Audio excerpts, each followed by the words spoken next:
Good evening, Jets fans. This is Glenn Naughton. You are listening to JetNation Radio. Thank you so much for tuning in. Thank you to those of you who checked out the podcast from the other night with Manish Mehta from the New York Daily News. If you haven't already, go back and give that a listen. We talked a little bit about Adam Gase and Manish's feelings on that hiring. I talked about my feelings on the hiring. And, now a few days have passed, and I said the other day, and I meant it, man. Listen, I understand the skepticism with this hire. I understand that folks were upset by it. I said the other night that my biggest reason with that being upset with this hire was the way Adam Gase dealt with the media in Miami and some what appeared to be maturity issues. But the Jets introduced him the other day officially at One Jets Drive in Florham Park. And, let's get this right. Let's get this out of the way right off the bat. The facial expressions from Adam Gase, people had a lot of fun with it. I had a little fun with it. But, it's time to get past that already. What the hell was going on there? I have no idea. Nobody does. I've heard some people with some pretty wacky theories. But the bottom line is that the guy is it was tough because I'm of the belief that, I'm not normally going to notice or comment on the way someone, if there's a quirky, an oddity, something that stands out about somebody. But let's be honest, with the Adam Gase situation the other day, you couldn't not mention it. You couldn't not notice it. That was bizarre. There's no other way of putting it. I'm not trying to sugarcoat it. But what I am saying is that who cares? It's about winning football games.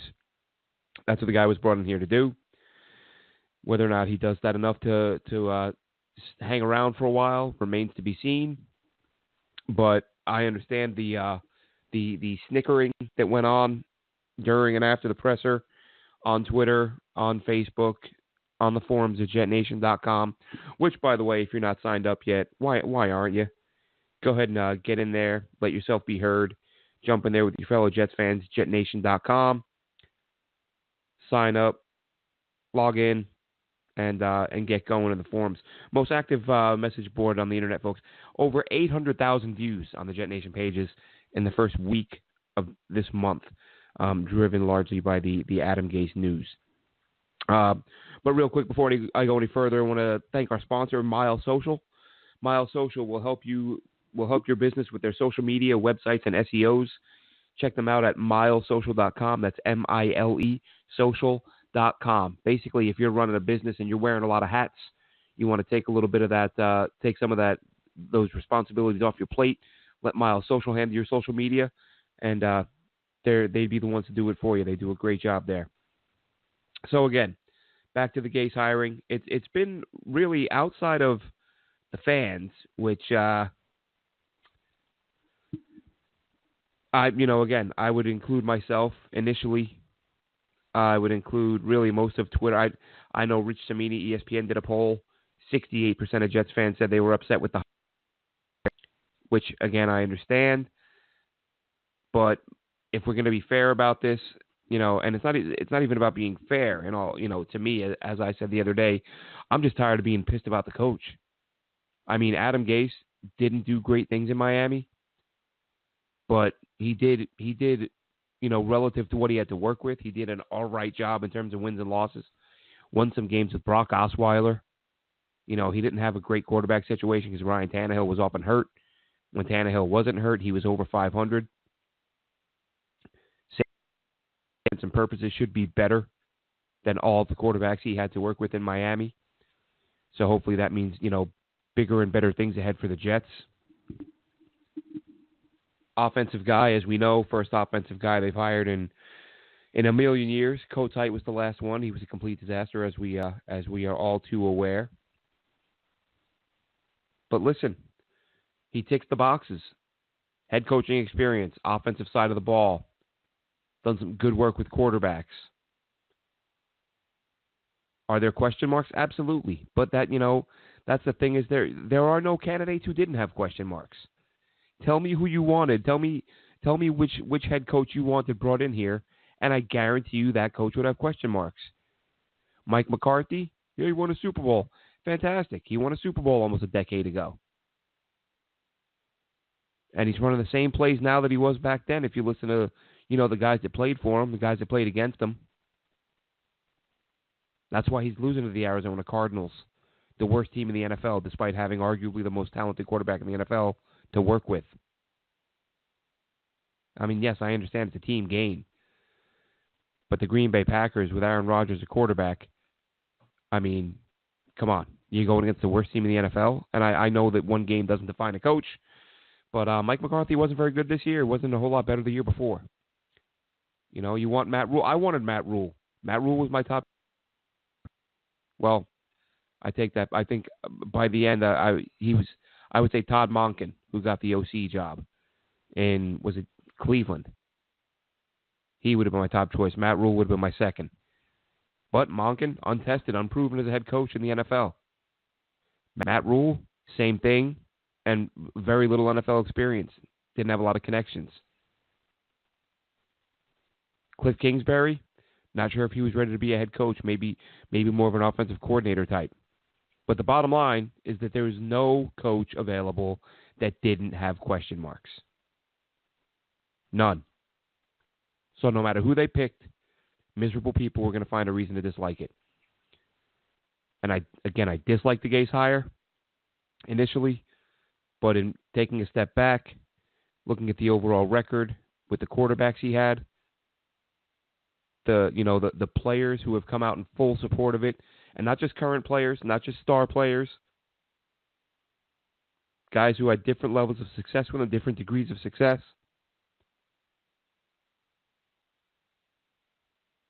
The coaches that have hired him, Nick Saban, John Fox, guys who have national championships and Super Bowl rings. He's done some good things. He's a highly regarded guy. And today, we get news that the Jets go out and they get, and this makes the hire a heck of a lot better. They go out and get Gregg Williams, former defensive coordinator from the Cleveland Browns. Put your testicles in the C-gap. And there's a little bit of Gregg Williams for you. Compliments of Hard Knocks, HBO's Hard Knocks. He's an intense guy. He's not afraid to get in the player's face. He's not afraid to let them know who's in charge. He's going to call an aggressive game plan. And hopefully he's going to call a game plan that matches. Huge hire. This is a huge hire. Adam Gase, to me, this offseason would have been a lot worse if they had to go with another unknown as a defensive coordinator. Because let's face it, Adam Gase, and he said it himself, he's going to focus on the offense. And I don't have a problem with that because we're seeing that more and more around the league where head coaches are specializing on one side of the ball and they bring in strong assistants to work with. So now, if you'd brought in a first-time coordinator or a coordinator who hadn't had much success on the defensive side of the ball, while knowing that your head coach is going to be working the offensive side of the ball, that would have been a little bit scary. I did have a nervous moment.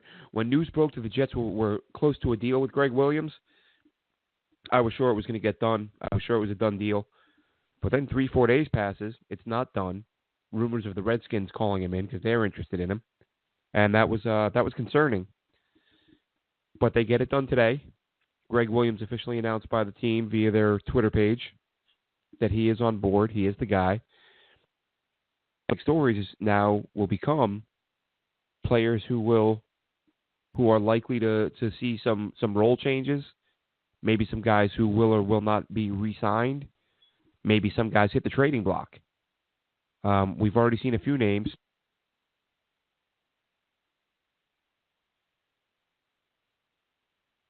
So if you want to look at who could step up, who can do some big things, first two players that come to mind for me, Leonard Williams and Darren Lee, depending on how they choose to use Darren Lee. I know a lot of people have been saying from the time he was drafted and for the last year or so that they should move him to the outside, let him try to use that athleticism, that speed to beat some of these offensive tackles to the quarterback. Or do you leave Darren Lee on the inside at your middle spot where he can cover more ground with that speed, but then that kind of, where does that leave with Avery Williamson? So I think we see Darren Lee get a look on. I think we should see Darren Lee get a look on the outside with Williamson in the middle. Or again, I think there's a couple different chances. Either way, whether they keep Darren Lee in the middle and occupy blockers up front with linemen and let him make plays, or if they move him to the outside and let him get after the quarterback a little bit, I think we'll see an uptick in production from Darren Lee. I think we might see the same from Leonard Williams if they're going to move him inside in a 4-3 defense. Again, this is all assumption at this point, but I think that's sort of the universally the most frequent stab in the dark that we're seeing writers, beat writers, analysts make about this 4-3, and then I'll move Leonard Williams to the inside with 3 extra guys, or with three other guys with their hand in the dirt, getting after the quarterback. And I think Leonard Williams, with a different role in this scheme, rather than being an end on a 3-4, hopefully that means more production for him. I think we will see some improvement. There's been talk that the Jets are looking to move Leonard Williams. Now, I'm not saying they won't, but I can't see a team being desperate to add a guy who's due to make $14 million and have the season Leonard Williams just had, because it wasn't a very good one. I mean, it wasn't terrible. It wasn't as bad as Twitter tells you. It wasn't as bad as the anti-Leo folks that you see on, if you pop into JetNation on the forums, you get people that hate him. He's a bust. He's a Mac pick, so he must be terrible. But the reality right now with Leonard Williams is he's been a good player, but not a great player. And when you're drafted 6 overall and you're not a great player, you're, by definition, you're a bust. Does that mean a new system can't mean better results? Absolutely not.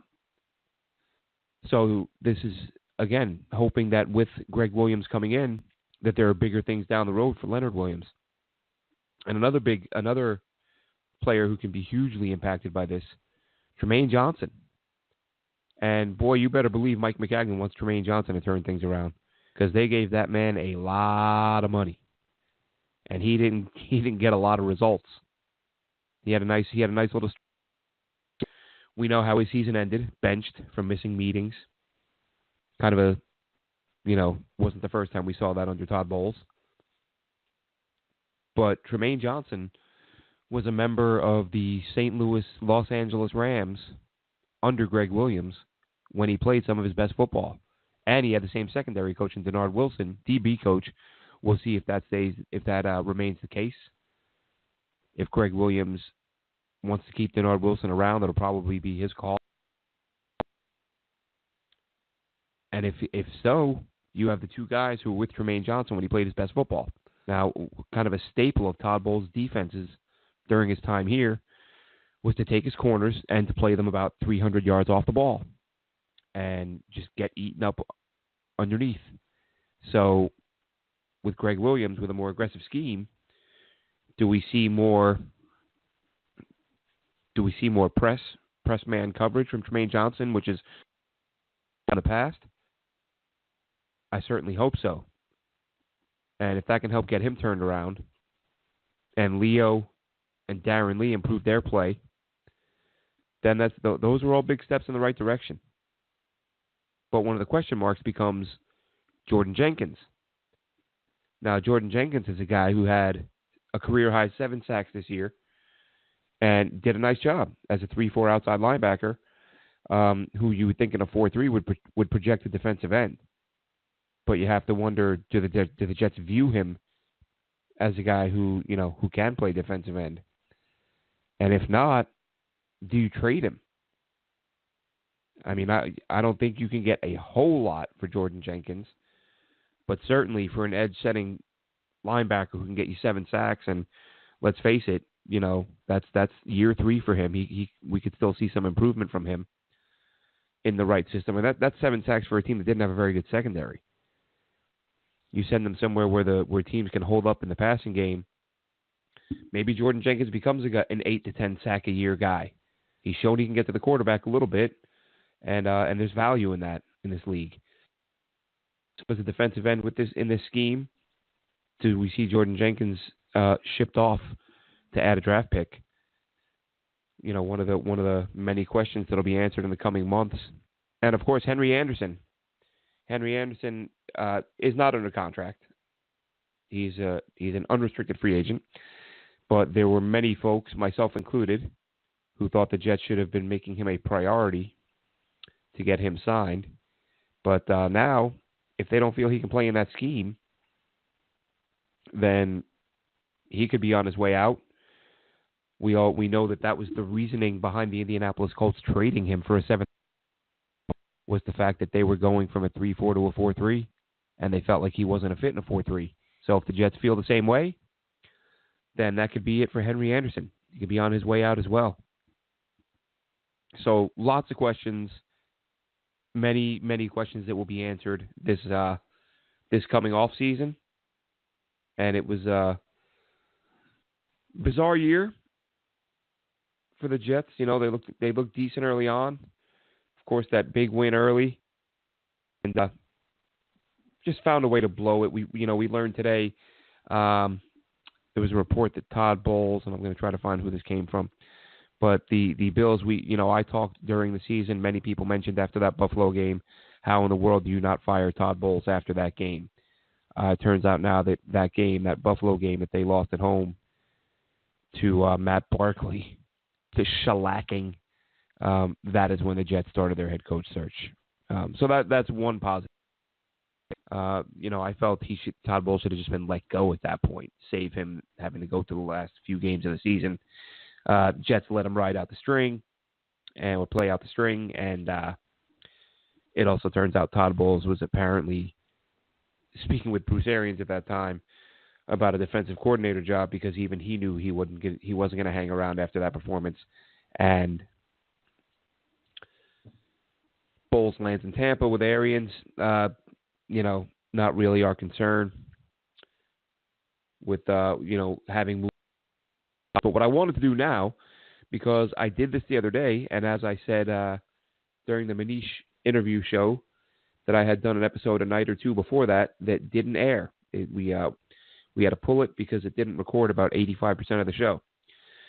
So what I did on that episode was I went over 2018 report card, team report card, player by player, including basically guys who are still on the 53 or guys who earned some consideration to return. A couple guys who are free agents who aren't under contract but I think could be back, and grade how they performed this past season. So we'll do a little bit of that. And by the way, tomorrow night we're going to have a short special show. We're going to talk with Associated Press Jets beat writer Dennis Waszak. He's going to come on. He's going to talk about Gase. He's going to talk about Williams. He's going to talk about some of the things I just covered, the things of that nature. So there will be another show tomorrow, up in your iTunes downloads or whatever device app you're using. But in wrapping up, key players still on the roster or could be back or will be back next year, and grading their 2018 performances. So starting it off with quarterbacks, of course, Sam Darnold, he gets a B.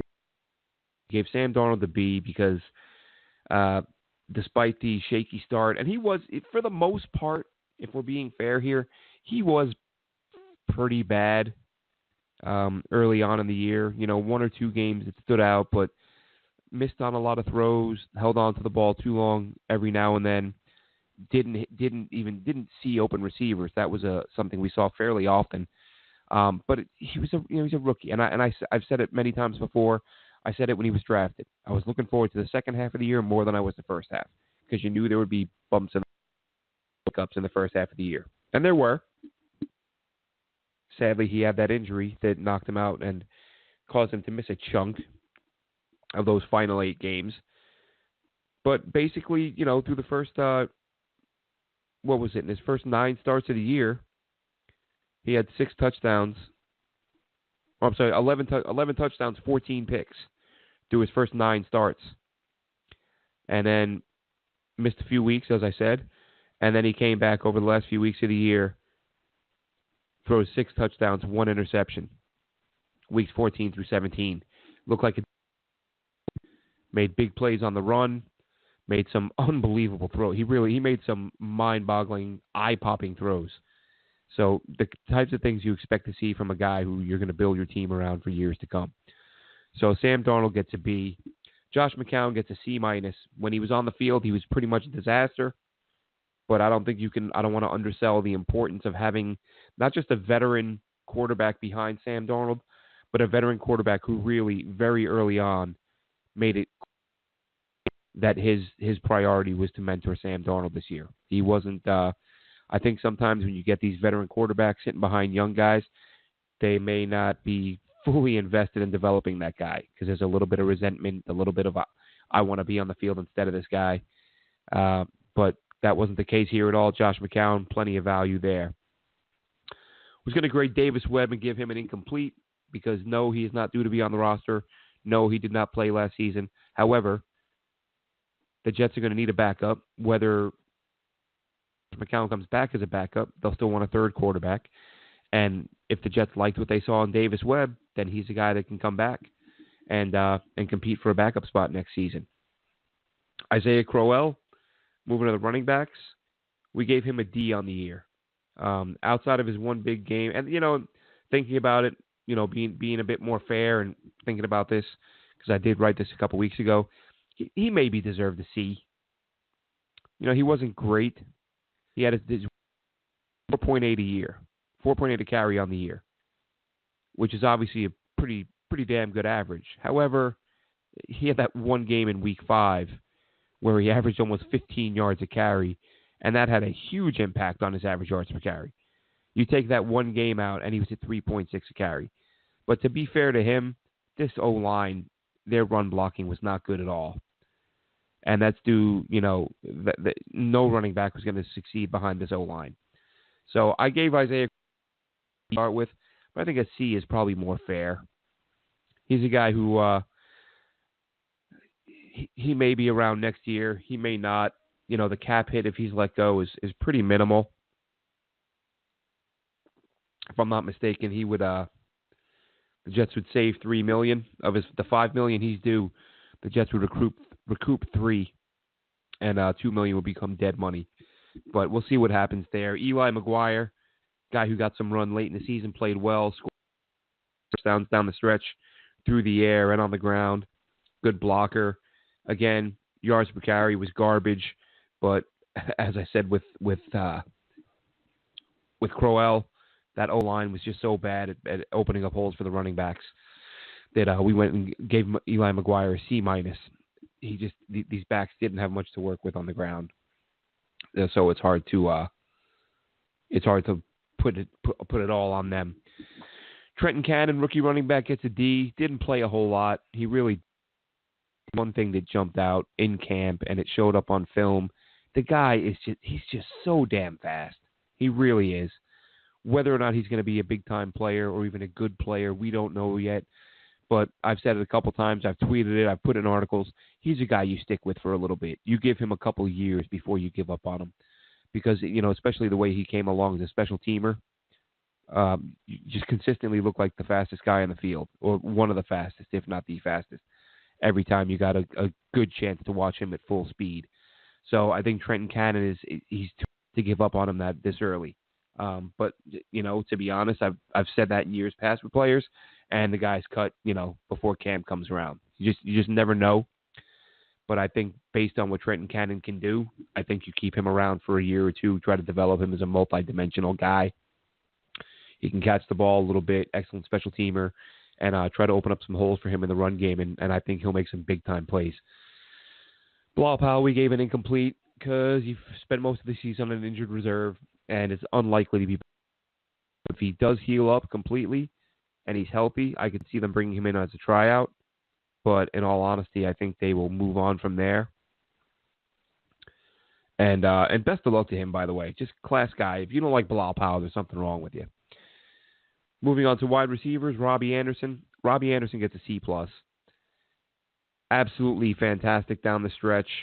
was quiet for much of the year, and that was due largely in part to the fact that he wasn't targeted. I mean, he was getting open, and when he was targeted, Darnold was often off the mark. So I don't think it's a case where Robbie Anderson played poorly. I think Robbie Anderson just didn't see the targets he should during the final 4 or 5 weeks of the season. For one reason or another, Jeremy Bates realized Robbie Anderson when it was on his roster. Whether it was Bates or Darnold, whoever it was, they started targeting him, and he looked like a different player. And he kind of showed that, yeah, he's shown it every year he's been in the league. If you deliver the ball to him on target, and you target him consistently, he will absolutely be 1,000 yards a year type of guy, if not much more. He's that good. But he's either getting overthrown or not getting targeted. And then I got to hear about how he's garbage. The number of people who've told me Robbie Anderson sucks, he's garbage. I've heard people say get rid of him, cut him because you got a penalty. I mean, Jesus. Team hasn't had a legitimate, consistent downfield threat since Wesley Walker, and people want to get rid of him because he got a flag. And I get the arrests and all that, but you have to look at it that, they're accusations. They weren't proven. And really, when you boil it down, you get down to it, he was guilty. Worst case, if he had been, charged and found guilty, he would have been guilty of being an asshole. Pardon my French. But that's basically what it would have been. So Robbie Anderson gets a C+. Whatever did happen with him, whether he said what they said he said or if he did what they said he did, hopefully, because we hear it all the time. Guys do dumb stuff. They say, that the experience changed them and they grew up and blah, blah, blah, blah. Well, this is Robbie Anderson. This offseason is Robbie Anderson's chance to prove that he's grown up. And if he has, and if he stays out of trouble, he's a big, bright future for that kid. Quincy Enunwa gets a C. Spent a lot of the season injured. Was Arnold's favorite target early on. Saw his targets dwindle a little bit when he came back, but still a productive guy. Jets gave him a 4-year deal. That was good news. Great job by them locking him up for a while. And so now you just you sit back and you hope the guy can stay healthy. I think that, a lot's made of the injury stuff, which makes sense. But even this year, I think that down the stretch when they sat him for the last couple games, I think that was precautionary. I don't think he was hurt that. Like, no need to run him out there and risk him. These games don't matter. And they IR'd him for the year with a couple weeks to go. Jermaine Kearse, he's our first F. How do you not give Jermaine Kearse an F for this season? What an unbelievable letdown. How you go from 2017, you have 65 catches for 810 yards and 5 touchdowns, and you come back the next year and you basically half of that or worse in every category. 37 catches, 371 yards, 1 touchdown. But he is probably, of all the players the Jets have to think about re-signing, Jermaine Kearse might be the most interesting. Because you have to sit back if you're the Jets, and you have to say, is this guy was that the aberration? Or is he the guy he was in 2018? Or is 2018 the aberration? Because I'll tell you what, even if he's somewhere in between that, if he can be a 50-catch, 600-yard, 3-4 touchdowns as a depth guy, that's not bad. I think if I had to guess, I'd say he's the 2017 version. I think he's a good player, but I think he got phased out of this outfit. He was frustrated. Not saying that makes it right that he did look to be giving less than maximum effort. If you can get, because now the thing is with Kearse, because the things went down the way they did, you might be able to get him on a 1 or 2 year deal for pennies on the dollar for what he's capable of producing. So do I think he'll be back? If I had to guess, I would say no. Would I be back? I wouldn't. Again, as a depth guy, especially you figure the Jets are going to draft a receiver at some point. So you're going to have Anderson, Enunwa, Curse, and the guy we're going to talk about next, Deontay Burnett, who we didn't see enough of to grade him. He gets an incomplete, but I included him because, well, first of all, he should have been playing a lot more. He should have seen enough reps to get a grade. Again, Todd Bowles. We didn't see much of him. When he did, when they finally play him in Week 17, 5 catches, 73 yards. And for people talking about, I've had people say, who cares if Deontay Burnett and Derek Jones played well in the season finale? That was a meaningless game. Okay, that game wasn't meaningless for the Patriots. And that game wasn't meaningless to Burnett and Jones, who are going to be busting their asses to make an impression. You're a young NFL guy who hasn't had a chance to get on the field, and you're trying to prove you belong. I don't care if you're 0-15. You're treating that game to you. That's your chance to show what you can do against legit competition, and you're doing it against a team that's trying to win a game to help their playoff positioning. This isn't Week 17. The Pats already have home field locked up, and they're playing their backups. And their backups are playing, and they're half-assing it because they know they got a long playoff run coming up. This is a team fighting to win a game for playoff position, and these are young players who are trying to prove that they belong in the NFL. About doesn't matter. Week 17, season was over. Not for those guys. As a fan, you might have been checked out as a fan. You don't think Deontay, you don't think Burnett and Derek Jones were trying to make an impression in that game? You got to be out of your damn mind. So Burnett played well. We'll talk about Jones later. Covering tight ends, though, moving to tight ends, Chris Herndon, he gets a B. I mean, he was you talk about a breath of fresh air because we were so bad for so long. We're talking about how bad the quarterbacks are and how bad the edge rushers are. There's no edge rusher. They've been bad at tight end for a long time, too. I mean, Chris Herndon is legitimately already looks like the best tight end this team has had in decades. He's going to be better than Dustin Keller. And Dustin Keller was probably the closest thing they've had to a good tight end in 20 years. So Herndon gets a B. He was named to the AP, I think it was the AP, all-rookie team today. Pro Football Writers, whoever it was. All-rookie team, Chris Herndon, tight end. Jordan Leggett almost gave him an incomplete because he didn't see a lot of targets, but he had enough reps. He played a lot. He just wasn't part of the game plan. But when he was, he showed he could catch the ball. He was a better blocker than I thought he would be, than a lot of people thought he would be.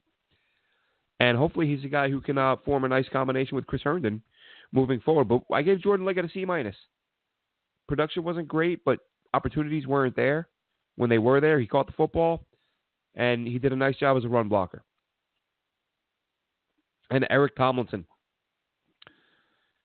He could depart via free agency. I'm giving him an F. Short and sweet on Tomlinson. I was signed to be a blocker, and this was probably his worst year ever as a blocker. Wasn't very good. So Tomlinson, guess, is on the way out. Clive Walford. Now, why, Glenn? Why is Clive Walford on the list? He played one damn game. He played Week 17 after being signed a couple days before the game. The reason Clive Walford is on the list is because I pointed him out or singled him out many times during training camp as a guy who was having a damn good camp. And Clive Walford, to me, is proof that every now and then you get these guys who they're good enough to be in the NFL. They've shown they can play, but for whatever reason, they don't catch on. And I'm not saying he's. Don't tell me, oh, now you're putting Clive Walford in the Hall of Fame. I say it all the time. People have this thing in their minds where every player is either Hall of Famer or garbage, and there's no in between. There is some in between. Some players are good. Clive Walford's a good player. He showed it in a couple of years with Oakland. 300-400 yards a season, a couple touchdowns. As a secondary target, as a second tight end, you could do a hell of a lot worse than Clive Walford. Clive Walford for the last 5 years would have been the best tight end on the Jets roster prior to this year, if not for Herndon. So Walford can play. Moving to the O-line. Oh, Walford gets an incomplete, but he's a guy to watch coming into camp next season. Now moving to the O-line, Kelvin Beachum. He gets a C. And that's about what he deserves. He's a mid-level guy. He makes mid-level money, and you get mid-level production. He gives up a couple sacks, but for the most part, he holds his own at left tackle. He's the reason why I've said the Jets will probably go, well, previously I'd said the Jets would probably go edge in round 1 because you can live with Beachum for another year. And I'm not going to lie, and other people do it, so I don't care. I'm flip-flopping a little bit right now with the 3rd pick. So I say it's got to be edge, got to be Josh Allen. Then I look at it and go, Mike Maccagnan drafted Sam Darnold. Sam Darnold may very well be the reason Mike Maccagnan keeps his job for the long run. And he's going to want to keep Sam Darnold healthy. It's going to be Jonah Williams. It's got to be the tackle. It's got to be the tackle. But then you look at the roster. Kelvin Beachum, he's a C. You don't have an edge rusher who's a C. I mean, you might have a guy who's an all-around C, but in terms of someone who can work, they don't have that at all. So you can make the argument that edge, a guy like Josh Allen, is a bigger need and may be higher rated than Jonah Williams. So expect me to go back and forth about 25 times between now and draft day. But let's face it, trade down. Trade the hell down, add some picks. All right, so Kelvin Beachum gets a C at left tackle. Left guard, Spencer Long, he gets a D. I know, I'm sure there are plenty of people who would want him to get an F because of the way he snapped the ball at center early in the year. That wasn't his fault, as far as I'm concerned. All right, that's Todd Bowles, seeing that he has an injured player who can't perform up to his normal expectations. He can't do something he has proven over years that he can do, and Todd Bowles leaves him in there. That was an idiot move by Todd Bowles. That being said, Spencer Long was still a bit of a disappointment. Even when he moved to guard, he wasn't great. He was, he wasn't terrible, but you could definitely upgrade. Given the Jets' salary cap situation and the fact they could cut Long with no cap hit, I would say at the very least you give him a look to try to win a job on the O-line. And if not, maybe you keep him for depth because there's not a lot of depth around the league right now. Brian Winters, right guard, C-, just too damn inconsistent. Winters has days where he looks like a monster, and then he has other days where it looks like he's torn an abdominal muscle again. I like him, love his work ethic, love his attitude, but he's a C- player, and I think he's back next year. I mean, there are just too many spots that need upgrading that I think Brian Winters isn't your biggest concern, but I don't think the Jets will rule out. I think they'll explore replacing a lot of guys, but I think Winters may be a guy who sticks around. Brandon Shell, he's done a decent job at right tackle. Not great. That's somewhere, you'd like to have a guy on that right side who just, plows people over in the run game. Teams like to run to the right. And you just don't get that in Shell. You get one on this Jets O-line is the same story in that they're all better pass blockers than they are run blockers.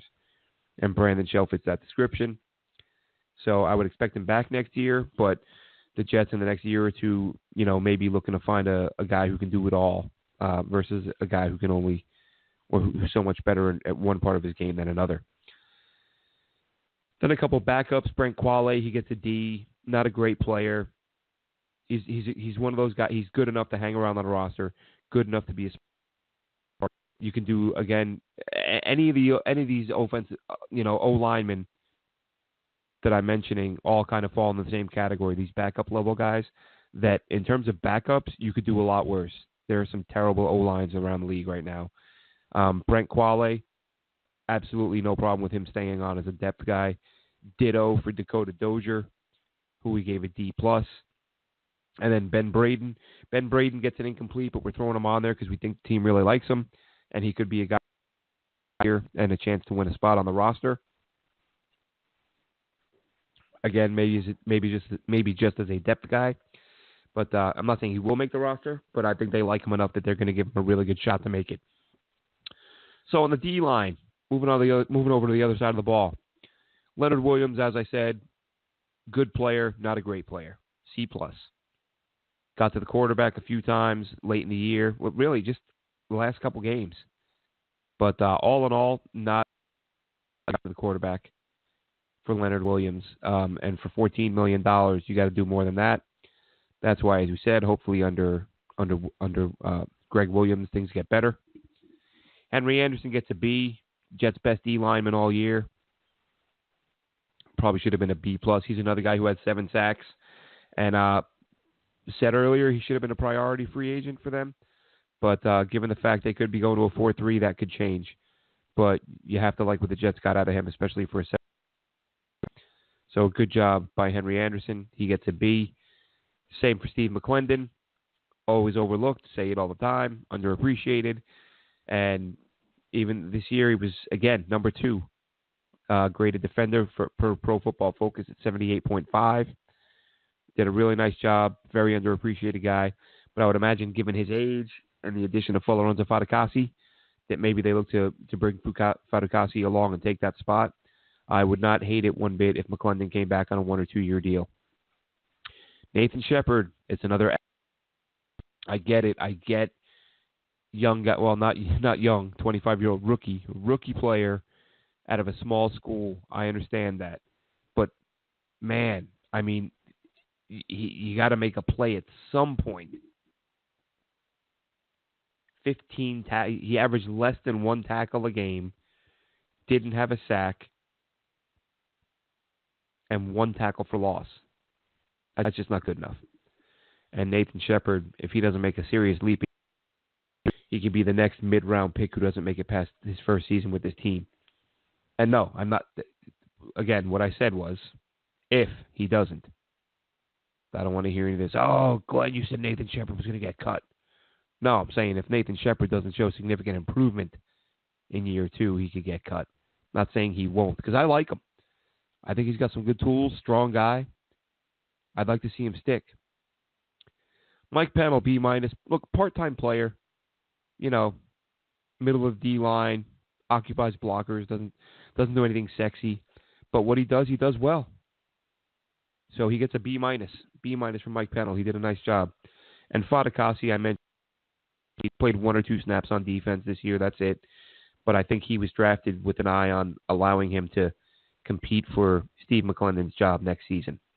So we'll see about that. Linebackers, Avery Williamson gets a B. Maybe should have been a B+, maybe a little higher. What I like is that after I did these, posted them on JetNation, I had a lot of people saying I was too generous, and a lot of people who said I was being too harsh. And that's kind of the way I like it. I want to be criticized for both, because if you're making everyone happy and everyone's agreeing, you probably did. When people are telling you did one side says left, the other side says right, you're probably right about in the middle, and that's where I like to be. So Avery Williamson, we gave him a B. Could argue for a bit higher grade, but career high 120 tackles, 3 sacks, a couple forced fumbles, a fumble recovery. Did a really nice job, a tone setter in the middle of that defense. Darren Lee gets a B-. Would have been a B, but getting that late season suspension for drug use, we don't know what it was. Not PEDS. People keep saying, oh, you PEDS. It wasn't PEDS. It was drugs. We don't know what drug it was. That's not our business. The league doesn't tell us that. But the bottom line is he was playing well. He was having his best season. Great in coverage. Still had some lapses in against the run. But all in all, by far his best season as a pro. So hopefully Darren Lee keeps trending in that direction. Neville Hewitt, his backup, who replaced him for the last 4 games, C-.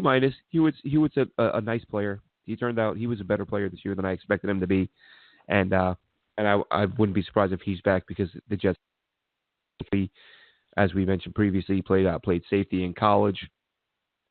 And then there's Kevin Pierre-Louis. He was an incomplete, but I put him on there because he was signed to a multi-year deal, so he should be around this year. And he was another guy who he didn't see a ton of reps because of injuries, but I liked him a lot from what we saw from watching him on film last year and then this year in training camp.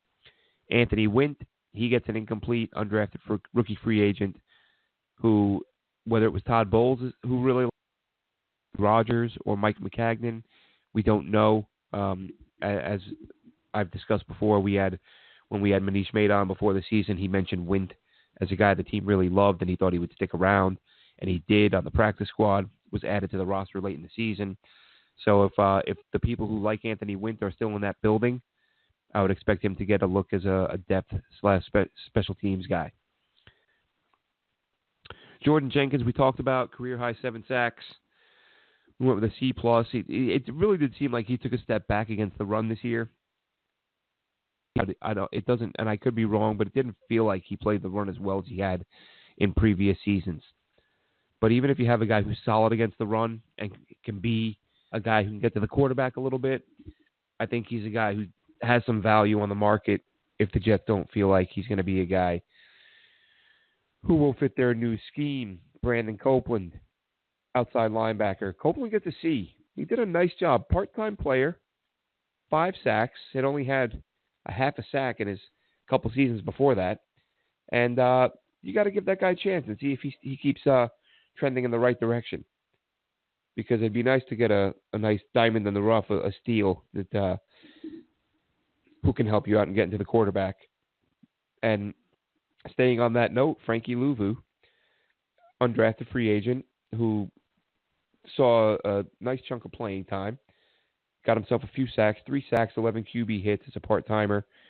Louvu gets a C-. Josh Martin, outside linebacker, we give him an incomplete. Spent most of the season on IR, but one of the best special teams players on the roster. And I feel like he could probably he can get to the quarterback a little bit more if he had an opportunity, but not so sure he'll be a fit with what they're trying to do, with what they're trying to move to. In the secondary, Jamal Adams. Jamal Adams gets an A. No A+ because we would have liked to see more. We would have liked to have seen more interceptions out of him. Only had the 1 pick, but the guy's a monster. Absolutely fantastic player. The Jets used him at slot corner. They used him at free safety, strong safety. He played the boundary a little bit. He rushed the passer. He did a little bit of everything, and he did a little bit of everything really well. So all the people who spent all of last year and much of this year saying that the Jets were idiots for drafting a box safety at number 6, looks like they were the idiots for thinking he was a box safety. Marcus May gets an incomplete, unfortunately. I mean, really, probably could have graded him with 6 games. He did play 6 games. If I had to grade him, I'd probably say C+. Maybe even a B. I mean, he didn't play much, but he did play well. Had the big interception, 104-yard return. It was not a touchdown. Consistently plays well against the run. Just a good all-around player. And hopefully he's got to shake this injury bug. This thing where the second-round picks are terrible is, you thought it snapped with May, and he's been a damn good player, but now he's been hurt again. So you can't have that. Terrence Brooks, we gave an incomplete. He's due to hit free agency, but I'd like to see him back. I think with a better coaching staff, he would have a bigger role. Wayne Johnson, another F, and people might get mad. I bet he was one of the ones that people, you can't say he's an F. He wasn't an F. He was bad, but he wasn't an F. Listen, man, you got $74 million, whatever it was. You're getting beat like a drum most of the season early on, and then you come around a little bit, and it looks like you're turning the corner, and then you have a couple of big games, and then you get suspended for not showing up in time for meetings. Just big picture wise, it's an F. However, the glimpses, those little glimmers when he did play well, kind of reminded you why the Jets did pick him up.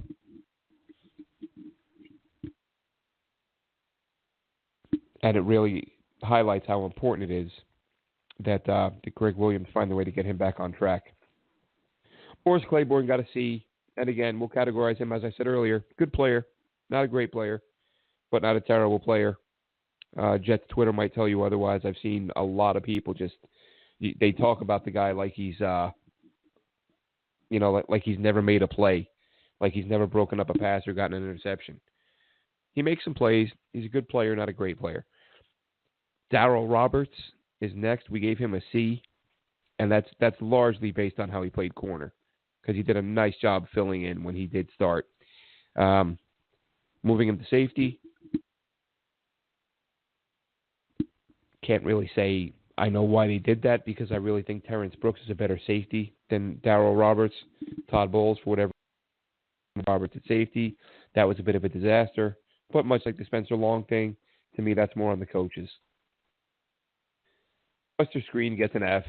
I hoped he would have a similar season to the one he had last year, which was probably his best season as a Jet, and that just didn't happen. Buster Screen regressed a little bit. He should be on his way out of town. Rashard Robinson is another F. I hate to say it's time to give up on the guy. I would say, actually, for a guy with as much talent as he has, I think you bring him to camp again next year and let Gregg Williams decide what to do with him. Eric Jones, mentioned him earlier. He gets an incomplete. Very impressive in training camp. Didn't get on the field weeks 1 through 16. When he finally did, Pro Football Focus rated him as one of the top cover corners in the NFL in week 17. But yet, Todd Bowles didn't see any need to get him on the field before that. Parry Nickerson, another guy who didn't see the field nearly enough. Saw it early on, struggled a little bit, but still did some things that opened, a few kind of raise your eyebrows and think, all right, this guy might be something. And I really hoped we'd see more of him in the season as the season went on. We didn't.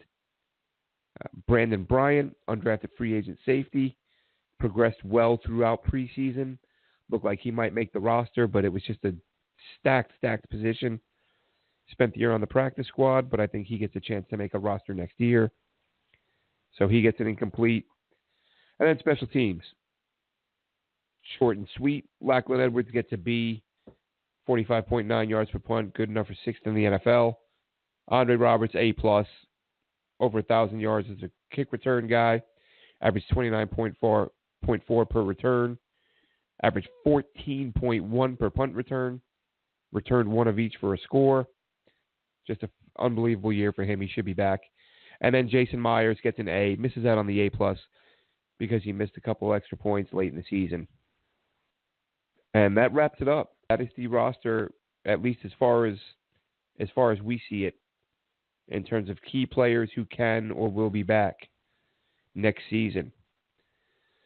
In the coming weeks, there will be plenty to talk about because free agency is right around the corner.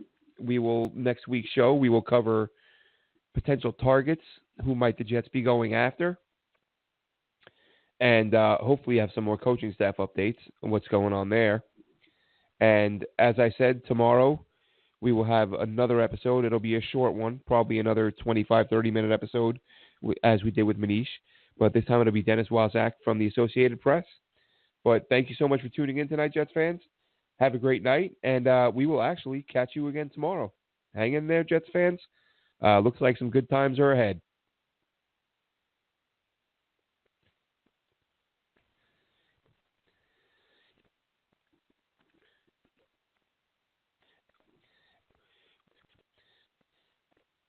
Hi, it's Jamie, Progressive #1, #2 employee. Leave a message at the... Hey, Jamie, it's me, Jamie. This is your daily pep talk. I know it's been rough going ever since people found out about your a cappella group, Mad Harmony, but you will bounce back. I mean, you're the guy always helping people find coverage options with the Name Your Price tool. It should be you giving me the pep talk. Now get out there, hit that high note, and take Mad Harmony all the way to nationals this year! Sorry, it's pitchy. Progressive Casualty Insurance Company and Affiliates. Price and coverage match limited by state law.